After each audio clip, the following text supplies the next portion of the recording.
Hello everyone, आज हम पढ़ेंगे मिनरल एंड पावर रिसोर्सेज। यह आपका ज्योग्राफी का चैप्टर 5th है और इस चैप्टर में हम मिनरल्स और जो भी पावर रिसोर्सेज हमें मिलते हैं उनके बारे में हम पढ़ेंगे। आप ऑलरेडी जानते हैं कि मिनरल्स का हमारी लाइफ में कितना इम्पोर्टेंस है। हम जो टैल्क जो पाउडर आप लगाते हैं वो भी एक मिनरल है। जो टूथपेस्ट आप यूज़ करते हैं, मॉर्निंग में ब्रश करते हैं, वो टूथपेस्ट भी एक मिनरल है। जो जीभी टंग क्लीनर जो आप यूज़ करते हैं वो भी एक मिनरल ही है। इनफैक्ट हम ये कह सकते हैं कि हमारे देश का जो डेवलपमेंट हुआ है वो मिनरल्स की वजह से ही हुआ है। इनफैक्ट मिनरल्स के हिसाब से ही हम अपनी हिस्ट्री को भी डिवाइड कर चुके हैं। जब कॉपर यूज़ होता था, कॉपर एज, ब्रॉन्ज का यूज़ किया जाता था, ब्रॉन्ज एज, स्टील का यूज़ किया जाता था, स्टील एज, एक्सेट्रा। आज भी अगर जापान डेवलप्ड है तो वो मिनरल्स की वजह से, अमेरिका डेवलप्ड है मिनरल्स की वजह से। Minerals are naturally occurring substances, naturally पाए जाते हैं। मिनरल्स को आप उनकी फिज़िकल प्रॉपर्टीज़ कलर कैसा है, देखने में कैसा है, हार्ड है या सॉफ्ट है, केमिकल प्रॉपर्टी जैसे वो घुल सकता है या नहीं, या फिर उसकी स्मेल कैसी है। तो सबसे पहले कलर, कोल ब्लैक कलर का होता है, डायमंड हार्ड होता है तो हार्डनेस पता चल गई। इसके बाद सोल्यूबिलिटी, घुल सकता है कि नहीं, NaCl है ना, NaCl हो गया सॉल्ट, तो वो सोल्यूबल है। इसके साथ अगर आप बात करो तो कॉपर, एल्युमिनियम, फिर मिनरल्स ऐसे भी होते हैं, कुछ मेटेलिक होते हैं जैसे आयरन हो गया, कॉपर हो गया, एल्युमिनियम हो गया। कुछ नॉन मेटेलिक भी होते हैं, जैसे आप देख लो कि सल्फ़र है, पोटाश है। कुछ फॉसिल फ्यूल हैं जो मिनरल्स हैं, पेट्रोलियम, डीजल वगैरह। तो देखो यहाँ पे प्रॉपरली बताया हुआ है, मेटेलिक जो हैं वो हैं आपका आयरन ओर हो गया, निकल हो गया, है ना। इसके बाद नॉन मेटेलिक हो गया माइका, सॉल्ट, मार्बल। मतलब मार्बल क्या है, मार्बल के अंदर कोई मेटल तो नहीं होता है, सॉल्ट के अंदर कोई मेटल नहीं होता है। फिर एनर्जी, जिनसे हमें एनर्जी मिलती है, फ्यूल्स, कोल हो गया, petroleum, diesel, petrol, natural gas, CNG, LPG, ETC। तो मिनरल्स का सोर्स क्या है, मिनरल्स आपको कहाँ से मिलते हैं। तो कभी कभी क्या होता है, एक रॉक के अंदर एक ही मिनरल मिलेगा, जैसे लाइमस्टोन, चूना, जिससे वाइट वाशिंग भी होती है। लेकिन बहुत सारे जो रॉक्स होते हैं उनके अंदर बहुत सारे मिनरल्स भी होते हैं। कोई मिनरल कम होगा, कोई मिनरल ज़्यादा होगा। तो अगर एक पर्टिकुलर मिनरल किसी एक रॉक में है तो उसको हम उसका ओर बोलेंगे। अब देखो मेटेलिक मिनरल जैसे कॉपर, जिंक, लेड, तो इनके एग्जाम्पल हैं ये। जैसे सबसे पहले तो ये जान लो, ये कोई इग्नियस रॉक, मेटामॉर्फिक, आप जानते ही हो, इग्नियस जो ज़मीन के अंदर से निकलता है, मेटामॉर्फिक जो इग्नियस या सेडिमेंट्री हाई टेम्परेचर पर मेटामॉर्फिक बनता है। तो आयरन ओर है, आयरन ओर जैसे नॉर्थ स्वीडन में पाया जाता है। कॉपर और निकल ओंटारियो कनाडा, आयरन निकल ये साउथ अफ्रीका। तो नॉन मेटेलिक मिनरल जैसे यहाँ पे बात की हुई है जिप्सम की, पोटास की, सॉल्ट की, तो ये सेडिमेंट्री रॉक्स में पाए जाते हैं। सेडिमेंट्री आपको पता ही है, लेयर बाय लेयर सेडिमेंटेशन होता जाता है, आपने अपने प्रीवियस क्लासेस में पढ़ा होगा। तो सेडिमेंट्री रॉक्स में पाया जाता है। इसके बाद कुछ रॉक्स में ये बचा हुआ जो क्वांटिटी में रह जाता है वो भी पाया जाता है। फिर देखो यहाँ पे अल्जीरिया में यहाँ फॉस्फेट बताया जा रहा है। इसके बाद देखो मिनरल्स को एक्सट्रैक्ट, मतलब मिनरल्स को निकालते कैसे हैं। तो माइनिंग करते हैं, जैसे आप कोल निकालते हो माइनिंग करके, ड्रिलिंग की जाती है, क्वेरिंग की जाती है, ओपन कास्ट माइनिंग होती है, शाफ्ट माइनिंग होती है। अभी हम इनकी डिटेल्स भी पढ़ते हैं। तो बात करते हैं मिनरल्स की माइनिंग। मिनरल्स की माइनिंग करनी पड़ती है, मतलब मिनरल जो है वो खदान में पाए जाते हैं। माइन का मतलब खदान, मतलब जो माइन में पाया जा रहा है वही मिनरल है, इसीलिए मिनरल की स्पेलिंग MINE उसमें लगा हुआ है। तो जो भी स्टडी करते हैं अर्थ की उनको कहते हैं जियोलॉजिस्ट, क्योंकि मिनरल आपको अर्थ के सरफेस पे बहुत कम मिलता है। क्रस्ट के डीप में, गड्ढा खोद के मिनरल्स को बाहर निकालना पड़ता है और उसको माइंस कहते हैं। तो अब देखते हैं टाइप्स ऑफ माइनिंग।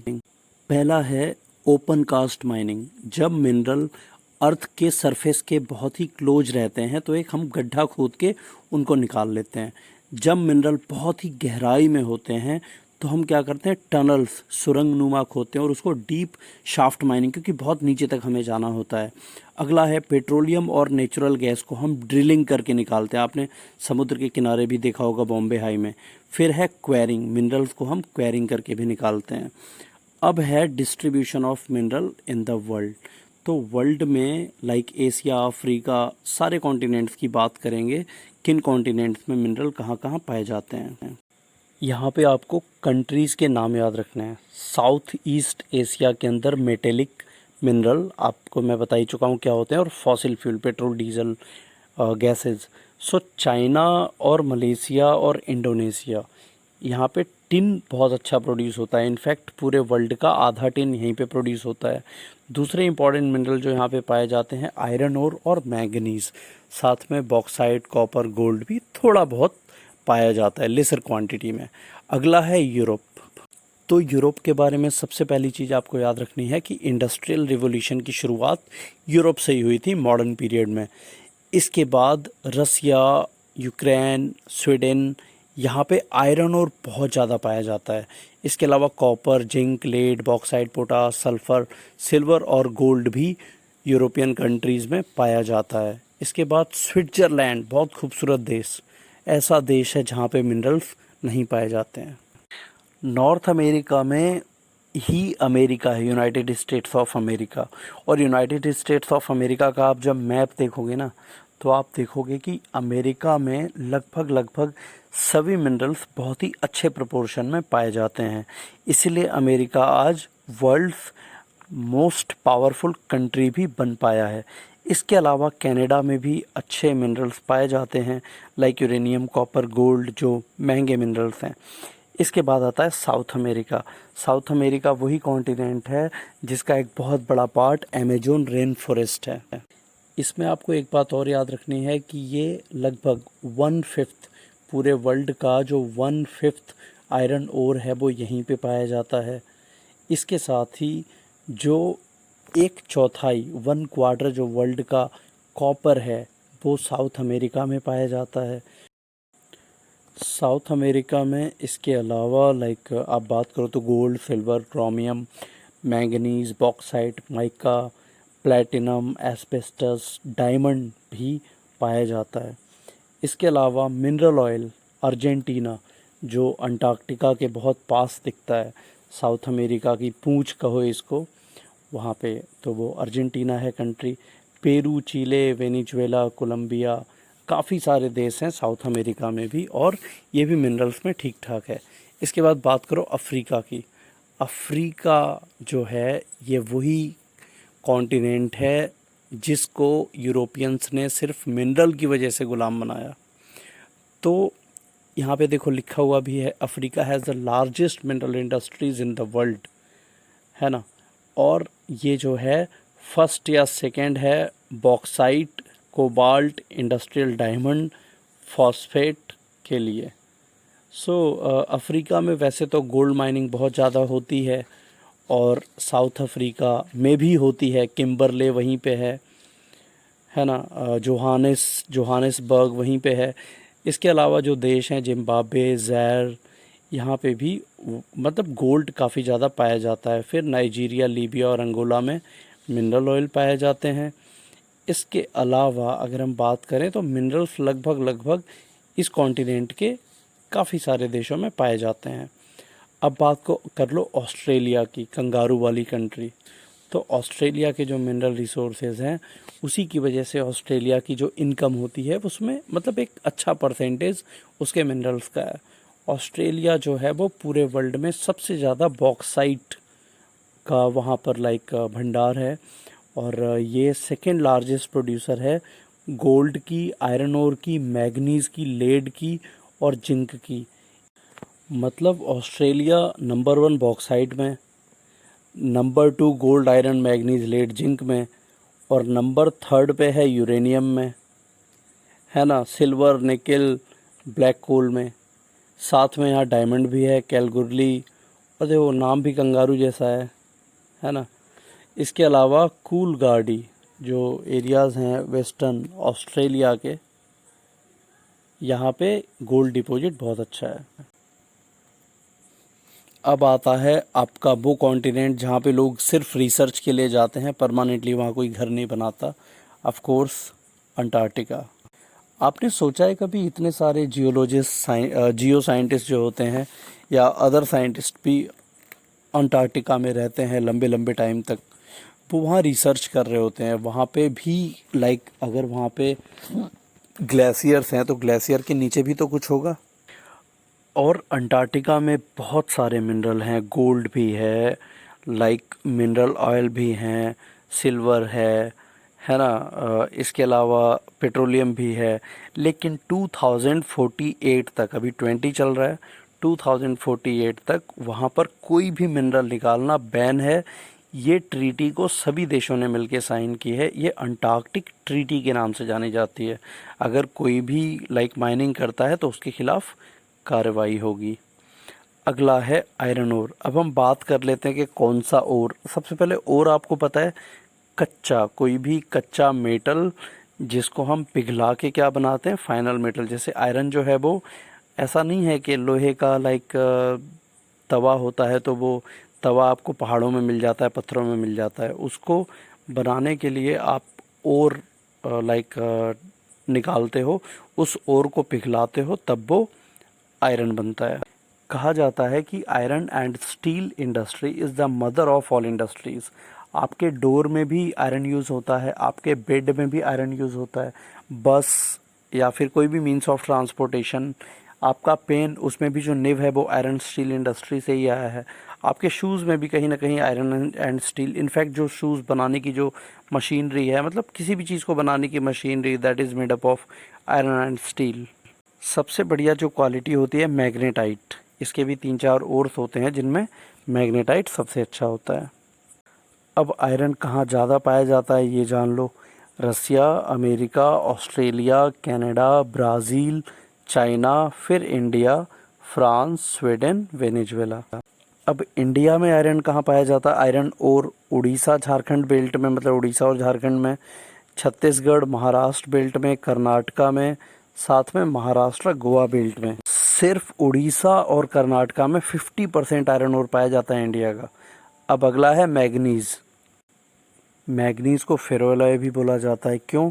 क्योंकि ये बहुत सारे मेटल्स बनाने में यूज़ होता है। अब वो कौन से हैं? जैसे स्टील आप बना लो, या फिर डाई बना लो, पेंट बना लो, इंसेक्टिसाइड जो कीड़े मारने की दवाइयाँ होती हैं, ब्लीचिंग पाउडर आपको पता ही है, केमिकल, इलेक्ट्रिकल इंडस्ट्री, सभी में ये यूज़ होता है। Russia, South Africa, Brazil, Australia, India में पाया जाता है। अब बात करेंगे कॉपर की। कॉपर आपको पता ही है, जो हमारे वायर्स होते हैं, इलेक्ट्रिकल वायर्स, जो बिजली की तारें घर में होती हैं, उन्हीं में अंदर कॉपर लगा हुआ होता है। Copper good conductor of electricity. Aluminium भी होता है लेकिन कॉपर ज़्यादा बेटर होता है। अब ऐसे जो रॉक्स होते हैं जिनमें कॉपर होता है, वो ब्लू कलर का होता है। कॉपर की ख़ास बात, जंग नहीं लगता, करोजन नहीं होता, उसमें रस्टिंग नहीं होती। टिन डब्बे आपने देखे होंगे, कैंस को बनाने के यूज़ में होता है। रूफ, पैकिंग बॉक्सेस, है ना, साथ में अलॉय के लिए भी यूज़ किया जाता है। मलेशिया, इंडोनेशिया, थाईलैंड और म्यांमार में पाया जाता है। पूरे वर्ल्ड का आधा इन्हीं देशों में पाया जाता है। अब कॉपर जो है वो चिले, अमेरिका, रसिया, कनाडा, जाम्बिया में पाया जाता है। इंडिया में कॉपर बहुत ज़्यादा नहीं पाया जाता है। अगला बात करते हैं बॉक्साइट की। बॉक्साइट जो है वो एल्युमिनियम बनाने के काम में आता है। और आपको ये भी पता ही होगा कि आयरन के बाद एल्युमिनियम आज के डेट में पूरे वर्ल्ड में यूज किया जाने वाला सबसे ज़्यादा मेटल है ना। मतलब आयरन के अलावा एल्युमिनियम का यूज़ ज़्यादा होता है। और एल्युमिनियम बनता किससे है? बॉक्साइट से। एल्युमिनियम की सबसे ख़ास बात यह है कि वो लाइट होता है, हल्का होता है, तो इसे एयरक्राफ्ट जो एरोप्लेन्स होते हैं उसको बनाने के लिए काम में लिया जाता है। मतलब अगर कोई भी मशीन बनानी है जिसको हल्का बनाना है वेट में, तो उसमें एल्युमिनियम यूज़ कर लो, अपने आप हल्की हो जाएगी। अब ऑस्ट्रेलिया, सुरिनाम, गिनिया और आपका जमाइका और रसिया, अमेरिका, यहाँ पे बॉक्साइट अच्छा खासा पाया जाता है। इंडिया में उड़ीसा में पाया जाता है और 45% जो पूरे इंडिया का प्रोडक्शन होता है वो सिर्फ उड़ीसा से ही होता है। इसके अलावा गुजरात, महाराष्ट्र, आंध्रा, झारखंड, छत्तीसगढ़ में भी पाया जाता है। अब बात कर लेते हैं gold, precious metal. So gold जो है आप जानते ही हो, है ना, अपनी ब्यूटी और अपनी चमक के लिए मशहूर है। ब्रिटिश ने इसको फॉरेन ट्रेड के लिए भी यूज़ करना स्टार्ट कर दिया था। ब्रिटिश बोलते थे कि अच्छा तुमको पैसे वैसे छोड़ो, अब गोल्ड का एक्सचेंज करो। तो साउथ अफ्रीका जो है, साउथ अफ्रीका में बहुत ज़्यादा पाया जाता है ये जोहानिसबर्ग, मैंने आपको बताया। कनाडा, जापान, यूएस वगैरह में भी पाया जाता है। इंडिया में आंध्रा में पाया जाता है ना। इसके अलावा कोलार, कोलार गोल्ड फील्ड्स एक फ़िल्म आई थी केजीएफ। इसके अलावा हट्टी गोल्ड फील्ड्स कर्नाटका में ही है। रामगिरी गोल्ड फील्ड्स आंध्र प्रदेश में है ना। साथ ही आपको मैंने गोल्ड की सारी इन्फॉर्मेशन दे ही दी। अब है माइका। माइका जो है ये नॉन कंडक्टर होता है, मतलब कंडक्टर होने के भी फ़ायदे हैं, नॉन कंडक्टर होने के भी फ़ायदे हैं। हीट या इलेक्ट्रिसिटी किसी से भी इसको फ़र्क नहीं पड़ता। रेडियो एक्टिविटी को भी रोकता है। लेबोरेटरी के इक्विपमेंट्स वगैरह बनाने में इसको काम में लिया जाता है। बल्ब या फिर हाई वोल्टेज एपरेटस वगैरह जो भी मतलब लेबोरेटरी से रिलेटेड चीज़ों में ज़्यादा ये यूज़ होता है। साथ ही एटॉमिक पावर, जो एटॉमिक पावर का प्रोडक्शन होता है उसके लिए भी इसको काम में लिया जाता है। अब देख लो कि इंडिया का जो है ना माइका में बहुत अच्छा बिजनेस, जो पूरे वर्ल्ड का जो 60% ट्रेड है वो अकेले इंडिया करता है। गया, हजारीबाग, छोटा नागपुर, प्लेटियो में ये पाया जाता है। तो ये आपको पता ही है, गया, हजारीबाग सब झारखंड, बिहार में है। सो इसके अलावा राजस्थान के अजमेर वगैरह में भी ये पाया जाता है। अब बात कर लेते हैं जिप्सम की। तो जिप्सम जो है वो सीमेंट बनाने के लिए एक one of the major substance है। तो ये जो है में कंस्ट्रक्शनल वर्क्स में काम में आता है बेसिकली। यूएसए जो है वो सबसे ज़्यादा इसको प्रोड्यूस करता है और ख़ुद कंज्यूम भी कर लेता है और यूटिलाइज भी कर। इंडिया में ये 90% राजस्थान में मिलता है। इसके अलावा जम्मू, तमिलनाडु वगैरह में भी ये पाया जाता है। इसके अलावा जो पूरे वर्ल्ड के जो रीजन्स हैं, जो क्षेत्र हैं, उनमें टिन, लेड, जिंक, मतलब अब इनकी हम ज़्यादा डिटेल में बात नहीं करेंगे, इनके नाम जान लो। टिन, लेड, जिंक हो गया, nickel, salt, cobalt, asbestos, phosphate, silver, platinum, diamond भी पाए जाते हैं। तो इनको जो है बहुत सारी इंडस्ट्रियल पर्पसेस के लिए यूज किया जाता है और पूरे वर्ल्ड में अलग अलग जगहों पे ये चीज़ें, ये मिनरल्स पाए जाते हैं। अब इंडिया की बात करें, इंडिया में भी बहुत सारे मिनरल्स हैं, है ना। लेकिन जो ज़्यादातर मिनरल है वो पेनिनसुलर इंडिया, मतलब साउदर्न पार्ट ऑफ इंडिया में ही हैं, खासकर छोटा नागपुर रीजन में। तो हमारे देश में भी जो है ना अच्छा खासा मिनरल्स का एक्सपोर्ट किया जाता है, विदेशों में भेजा जाता है।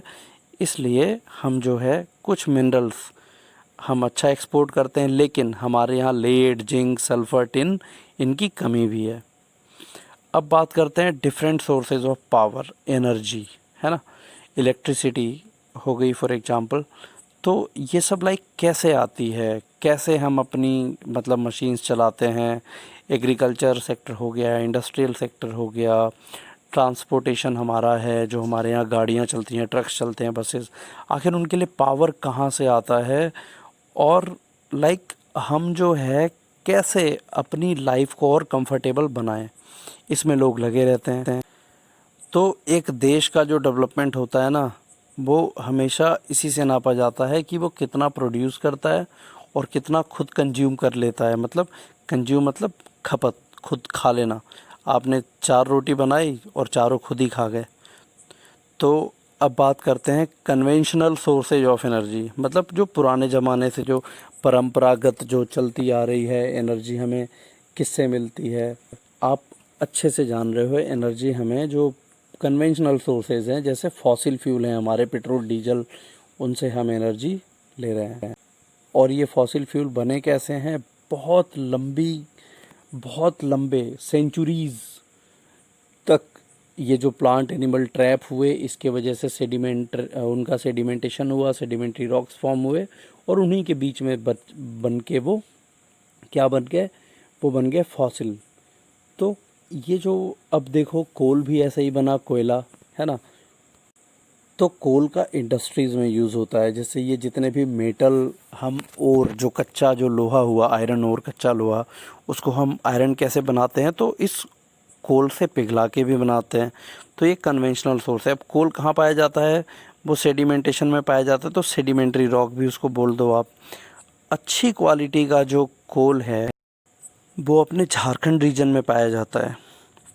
तो यहाँ पे देख लो, पीट कोल, कोयले के भी अलग अलग प्रकार है ना, पीट हो गया, लिग्नाइट हो गया, बिटुमिनस हो गया। अब एक यहाँ पे चीज़ है मेटलर्जी, मतलब मेटल्स को पिघलाना। बहुत सिंपल अगर समझो तो मेटलर्जी हो गया मेटल्स को पिघलाना। तो मेटल्स को पिघलाने का जो हम काम करते हैं ना, वो काम हम बिटुमिनस कोल से करते हैं, पूरा वर्ल्ड करता है। तो ये हो गया बिटुमिनस कोल। इसके अलावा पीट हो गया और लिग्नाइट हो गया। अब एंथ्रासाइट, एंथ्रासाइट जो है ये हार्डेस्ट होता है। हार्डेस्ट होगा तो बढ़िया ही रहेगा, और बेस्ट क्वालिटी रहता है, सबसे अच्छी क्वालिटी का रहता है। इसमें कार्बन जो होता है वो 90% पाया जाता है।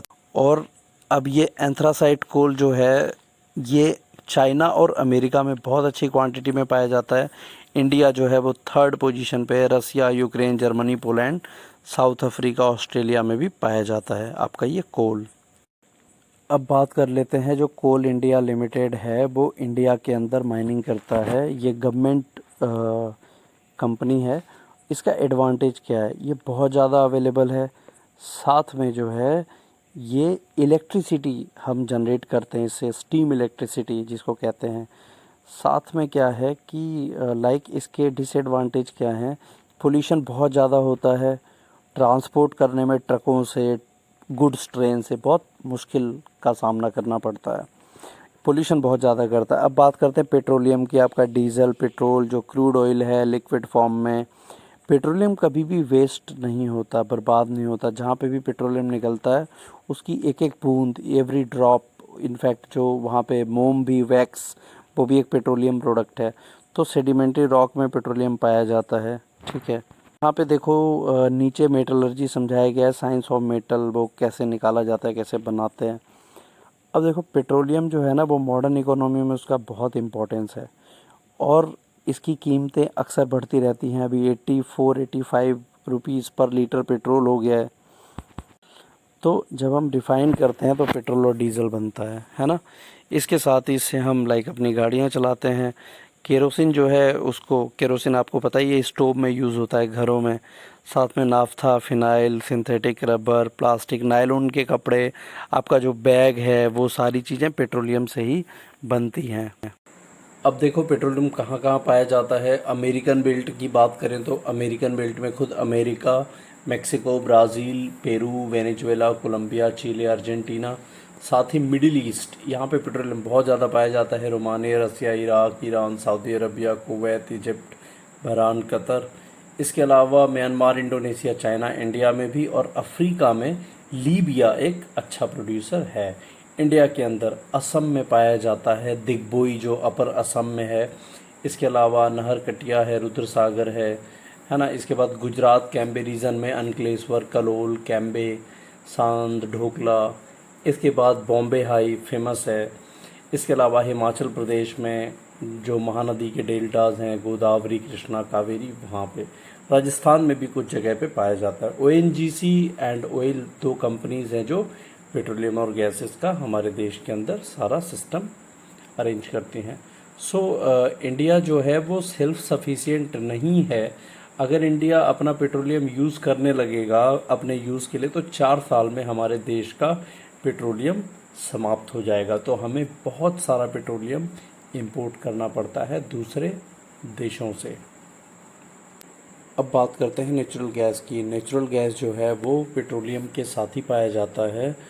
और नेचुरल गैस जैसे liquid petroleum gas, compressed natural gas, CNG जो होती है जिससे गाड़ियाँ चलती हैं, तो यूएसए में बहुत अच्छी क्वांटिटी में पाया जाता है। फिर Russia, Netherlands, Canada, Britain, West Germany, Mexico, Pakistan, ये सब इम्पोर्टेंट प्रोड्यूसर्स हैं। फिर इंडिया में कृष्णा गोदावरी रीजन में ये पाया जाता है। इसके बाद बॉम्बे हाई में, गल्फ ऑफ कैम्बे, साथ में गंगा ब्रह्मपुत्र बेसिन, अंडमान निकोबार, इनमें पाया जाता है।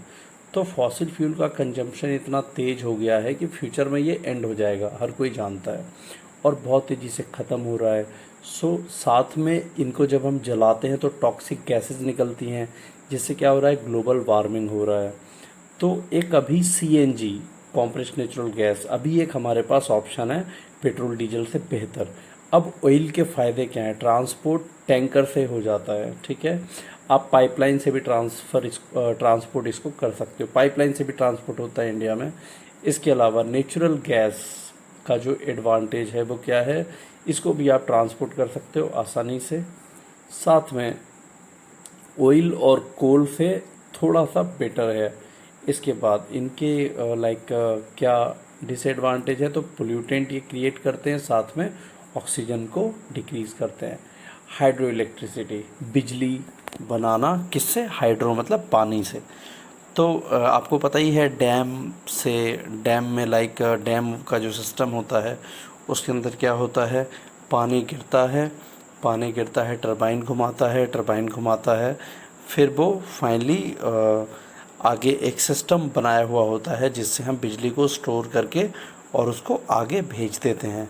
तो हाइड्रो इलेक्ट्रिसिटी जो होती हैं वो अच्छे जो देश हैं डेवलप्ड, उन्होंने बहुत बढ़िया डेवलप कर रखा है। जो इंडस्ट्रियलाइज्ड हैं लाइक अमेरिका, कनाडा हो गया, या फिर यूरोप में Norway, Sweden, Switzerland, Italy, France, Russia, ये बहुत ज़्यादा हाइड्रो इलेक्ट्रिसिटी को कंज्यूम करते हैं। इसके अलावा एशिया, जापान, चाइना भी इसके अच्छे प्रोड्यूसर हैं। इंडिया में भाखड़ा नांगर दामोदर वैली प्रोजेक्ट अच्छा करते हैं। इसके अलावा कावेरी का एक प्रोजेक्ट है, फिर आपका श्री सैलम है कृष्णा में, पलीवसल है, मेट्टूर, कोयना, बहुत सारे हैं, ये साउथ इंडिया में है। हाइडल पावर का एडवांटेज क्या है, इसमें पोल्यूशन नहीं होता, डैम बनता है तो फिशिंग और इरिगेशन भी होती है, चीप, सस्ता है।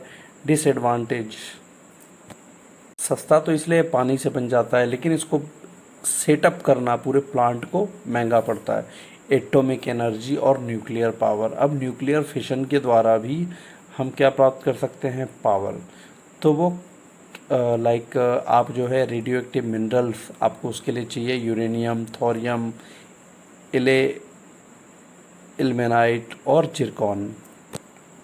तो बहुत सारे देश इसको करने लगे हैं, लाइक अमेरिका, रसिया, चाइना, कोरिया। इंडिया में भी यूरेनियम और थोरियम झारखंड और राजस्थान में पाया जाता है। इसके अलावा थोरियम केरला में भी पाया जाता है। तो इंडिया में देखो जो न्यूक्लियर पावर प्लांट्स लगे हैं वो रावत भाटा राजस्थान, गुजरात में, फिर महाराष्ट्र में तारापुर है, कर्नाटका में काइगा, फिर कालपक्कम है, तमिलनाडु में, उत्तर प्रदेश में नरोरा है। एडवांटेज क्या है कि ये बहुत ज़्यादा एनर्जी, मतलब कम खाएगा और ज़्यादा आपको एनर्जी देगा। डिसएडवांटेज, रेडियो एक्टिव वेव्स इससे भी निकलती हैं, और थोड़ा महंगा सोर्स है, क्योंकि ये जितने भी मिनरल्स हैं ये सारे महंगे हैं। थोरियम, यूरेनियम बहुत महंगे हैं, महंगे नहीं हैं, बहुत महंगे हैं। अब नॉन कन्वेंशनल मतलब नई चीज़ें, जो नया लोगों ने इंतज़ाम किया है, वो क्या है जिससे हम एनर्जी प्राप्त कर सकते हैं, जिससे हम अपनी मशीन चला सकें, है ना। और अब जैसे देखो सूरज की रोशनी, सोलर एनर्जी, विंड, आप विंड मिल लगा लो, या फिर जो धरती की हीट है जो मेंटल और कोर की वजह से है, तो उससे भी आप एनर्जी निकाल सकते हो। अब ये जो है इससे क्या फ़ायदा होगा, फॉसिल फ्यूल तो डिप्लीट नहीं होगा, साथ में आपका अर्थ भी सेव रह सकता है। क्योंकि अर्थ पे क्या है, फॉसिल फ्यूल ख़त्म होते जा रहे हैं धीरे धीरे। फ्यूचर में हम क्या करेंगे, आप कहते हो इलेक्ट्रिक व्हीकल चलाएंगे, लेकिन इतनी इलेक्ट्रिसिटी कहाँ से आएगी, नहीं तो आपके पास कोल रहेगा, है ना। तो हमें दूसरे ऑप्शन ढूंढने की ज़रूरत है। तो देखो एक यहाँ पे सोलर एनर्जी, इससे हम अपनी बैटरी चार्ज कर सकते हैं और अपनी गाड़ियाँ चला सकते हैं। तो सोलर एनर्जी अगर हम बात करें तो एशिया और अफ्रीका में बहुत अच्छे लेवल पर, मतलब इसको किया जा सकता है, बट किया नहीं जा रहा है, अभी किया जा सकता है। इंडिया में जो है माधापुर जो भुज के पास गुजरात में, वहाँ पे लार्जेस्ट सोलर प्लांट लगा हुआ है। तो सोलर कुकर वगैरह भी लोग यूज़ करते हैं। गुजरात में ही क्यों लगा है? क्योंकि वहाँ पे भी वो डेजर्ट एरिया, राजस्थान गुजरात वाला। अब एडवांटेज क्या है? इनएग्जॉस्टेबल, ख़त्म ही नहीं होगा, रोज़ सूरज भगवान निकलेंगे। अगला है it is non polluting, pollution नहीं करता। इसके बाद डिसएडवांटेज क्या है? महंगा है, सेटअप करना महंगा है ना। 6-7 हज़ार रुपये लग जाते हैं 100 वाट का सोलर प्लेट लेने में। साथ में ये जो है डिफ्यूज सोर्स है और वेस्ट हो जाता है। अब देखो विंड एनर्जी, विंड मिल, इसको भी लगाना है तो महंगाई। साथ में ज़रूरी नहीं है कि हवा हमेशा चलती रहेगी उतनी ही स्पीड पे। तो विंड एनर्जी के भी अपने एडवांटेजेस हैं, अपने डिसएडवांटेजेस हैं, है ना। अगर लगातार हवा चलती रही तब तो ठीक है, ये ये ब्लेड्स घूमती रहेंगी और एनर्जी प्रोड्यूस होती रहेगी। लेकिन अगर उतनी हवा नहीं चली तो ये भी एक प्रॉब्लम है। हम एक कंटिन्यूस सोर्स ऑफ एनर्जीज़ को उस लेवल पे नहीं मान सकते। फ्रांस, नीदरलैंड, यूके, जर्मनी ने बहुत सारे, इंडिया में भी लगे हुए हैं, ऐसा नहीं इंडिया में नहीं लगे हुए हैं, इंडिया में भी लगे हुए हैं, लाइक तमिलनाडु, आंध्र प्रदेश, कर्नाटक, गुजरात। मैंने खुद देखा है, केरला, राजस्थान, महाराष्ट्र, लक्षद्वीप में भी लगाए हुए हैं। तो सबसे पहला जो सोलर और विंड को शुरुआत किया था, बस शेल्टर मतलब बस स्टैंड बोलो आप, तो वो स्कॉटलैंड में किया था जो इंग्लैंड के ऊपर है। सो एडवांटेज, नॉन पोल्यूटिंग तो है ही, किसी प्रकार का कोई धुआं पोल्यूशन नहीं इसमें। और अगर एक बार लगा दिया तो इससे एनर्जी भी केवल घूमना है पंखा और जनरेट होनी है, सेफ़ और क्लीन है। डिसएडवांटेज, नॉइज पोल्यूशन करता है। विंड मिल लगाने में कितना पैसा लगेगा? बहुत ऊंचे होते हैं विंड मिल, बहुत बड़े होते हैं। रेडियो और टीवी के रिसेप्शन को रोकता है ये, है ना। बर्ड्स के लिए हार्मफुल है, बिल्कुल है। टाइडल एनर्जी, टाइडल, समुद्र के अंदर वेव्स तो हमको ऊपर दिखती हैं, लेकिन समुद्र के अंदर टाइड्स जनरेट होती हैं। तो टाइड्स जो जनरेट होती हैं, टाइड्स कहाँ जनरेट होंगी? अब टाइड्स आएंगी कहाँ पे सबसे ज़्यादा? तो टाइड्स आएंगी समुद्र के किनारे। समुद्र के किनारे वहाँ पे लगा दो, नीचे पंखे समझ लो, पंखा देखा आपने छत में लटकता है, वैसे ही किनारे पर जो है ना पंखे लगे रहेंगे, वो पंखे घूमेंगे और उसी से एनर्जी प्रोड्यूस होगी। इसका भी एडवांटेज ज़्यादा है, डिसएडवांटेज कम है। अब बात कर लेते हैं जियो थर्मल एनर्जी की। जियो थर्मल मतलब ज़मीन के अंदर की गर्मी, क्रस्ट के नीचे क्या है? मेंटल है, बहुत गर्म है। तो इसमें क्या करते हैं, एक तरफ से खोद के, गड्ढा खोद के पानी डालते हैं, दूसरी तरफ से फिर उसको होल करके थोड़ी दूर आगे बढ़ाते हैं। एक तरफ से पानी डालोगे तो दूसरी तरफ से क्या होगा, पानी जो गर्म होगा तो उसकी क्या भाप निकलेगी, भाप निकलेगी तो क्या होगा, उसी को हम एनर्जी के रूप में यूज़ करेंगे। तो इंडिया में तो ये बहुत बड़े लेवल पे अभी नहीं हो रहा है, बट फिर भी कोशिश की जा रही है। और 2 जगह, पूरे भारत में 2 जगह इसको किया जा रहा है। मणिकरण हिमाचल प्रदेश में है, दूसरा लद्दाख में पूगा वैली में इसको किया जा रहा है। अब यहाँ से जो पावर मिलती है उससे क्या करते हैं, फ्रूट्स को ठंडा रखने का काम करते हैं। एडवांटेज क्या है, क्लीन है, पोल्यूटेड नहीं है बिल्कुल भी। लेकिन डिसएडवांटेज क्या है, ये शहरों के बीच में नहीं हो सकता। अब देखो बायोगैस, वही सिंपल सा कंसेप्ट है, गोबर गड्ढे में डाला, उससे एनर्जी निकाली, तो गोबर गैस प्लांट भी इनको कहते हैं गाँव में। ये पैसा बहुत कम लगता है, बिल्कुल नेग्लिजिबल, है ना, बनाना भी बहुत आसान है। लेकिन डिसएडवांटेज ये है कि ये ग्रीन हाउस इफ़ेक्ट करता है, मतलब हीट को ट्रैप करके रख लेता है, जिससे गर्मी बढ़ती है। मिनरल्स का यूज़, अब मिनरल्स के बारे में पढ़ लिया, एनर्जी पढ़ ली, कैसे कैसे tidal energy, wind energy, geothermal energy. अब मिनरल्स का यूज़ जानो तो एल्यूमिनियम, है ना, बॉक्साइट इसमें मेन और होता है। तो इससे क्या बनते हैं, एरोप्लेन वगैरह बनते हैं, है ना। जो भी हल्की चीज़ें बनानी एल्युमिनियम से बनाएंगे। कोबाल्ट, इसमें जेट के इंजन, जेट जो उड़ता है उसके इंजन पार्ट्स बनाए जाते हैं। कॉपर, आपको पता ही है, इलेक्ट्रिक केबल्स में यूज़ होता है, बेसिकली बिजली के कामों में यूज़ होता है। डायमंड मशीनरी में यूज़ होता है, इससे शीशा काटा जाता है। इसके अलावा ड्रिलिंग होता है, ट्रांसपोर्ट इक्विपमेंट। गोल्ड आपको पता ही है, मेडिसिन में यूज़ होता है। डेंटिस्ट लोग इसका यूज़ करते हैं। फिर ज्वेलरी में तो सबसे ज़्यादा यूज़ होता है ना। इसके अलावा स्पेस ट्रैवल के कामों में भी इसका यूज़ किया जाता है। अब बात करते हैं ग्रेनाइट की। मोनूमेंट्स में यूज होता है, स्टेच्यू में यूज़ होता है ग्रेनाइट, जो पत्थर मार्बल की तरह दिखता है। इसके अलावा लेड है, लेड ट्रांसपोर्टेशन में यूज़ होता है, बैटरी बनाने में यूज़ होता है। मैंगनीज़ आयरन और स्टील प्रोडक्शन के लिए ज़रूरी है। निकल भी केमिकल और एरोस्पेस इंडस्ट्रीज़ में यूज़ होता है। क्वार्ट्ज जो है, क्वार्ट्ज को हम सेमी प्रीशियस स्टोन मानते हैं। इसको हम ग्लासेस वगैरह मतलब शीशे को पेंट करने के काम में यूज़ करते हैं। साथ में प्रिसीजन इंस्ट्रूमेंट में भी इसको यूज़ किया जाता है। इसके अलावा सिल्वर हो गया, फोटोग्राफी में, इलेक्ट्रिकल और इलेक्ट्रॉनिक प्रोडक्ट्स में यूज़ करते हैं। टिन को कैन बनाने में। यूरेनियम रेडियो एक्टिव ओर्स जो हैं, है ना, यूरेनियम का तो बहुत सारा यूज़ है, न्यूक्लियर एनर्जी के लिए भी यूज़ किया जाता है। इसके अलावा न्यूक्लियर मेडिसिन हो गई, एक्सरे में यूज़ होता है ना। इसके अलावा इलेक्ट्रॉनिक इंस्ट्रूमेंट में भी, इलेक्ट्रॉनिक इंस्ट्रूमेंट में बहुत सारे मिनरल यूज़ हो रहे हैं। जिंक हो गया, chemical compound, rubber, paint, dry cell batteries, roof cutter, zinc का भी बहुत अच्छा यूज़ है। तो अब बात कर लेते हैं इनको बचाने की, कंजर्वेशन कैसे होगा, बचेंगे कैसे ये मिनरल्स। तो इनका हमारे लाइफ में बहुत इम्पोर्टेंट है। हमारे पास मिनरल्स हैं तभी हम स्पेस में जा पा रहे हैं या फिर बहुत सारी चीज़ों में यूज़ कर रहे हैं। लेकिन ये क्या हैं, एग्जॉस्टेबल हैं, ख़त्म हो रहे हैं। बहुत सारे मिनरल्स नॉन रिन्यूएबल हैं, मतलब दोबारा हम उसको नया नहीं कर सकते। तो हमें कोशिश करनी है कि इनको फ्यूचर जनरेशन, जो फ्यूचर जनरेशन आने वाली है हम लोगों के बाद, उसके लिए भी इसको बचाना है। साथ में अब कंजर्वेशन की बात करते हैं, कैसे बचेंगे। तो जो भी हमारे पास इंडस्ट्री में जो यूज़ करते हैं, जो वेस्ट हो जाता है, जो बर्बाद हो रहा है, हम उसको कम बर्बाद करें। इसके अलावा इंडस्ट्री में बहुत सारी चीज़ें ऐसी हैं जिनको हम, कोई मिनरल ख़त्म हो रहा है उसकी जगह हम दूसरे मिनरल को यूज़ करें।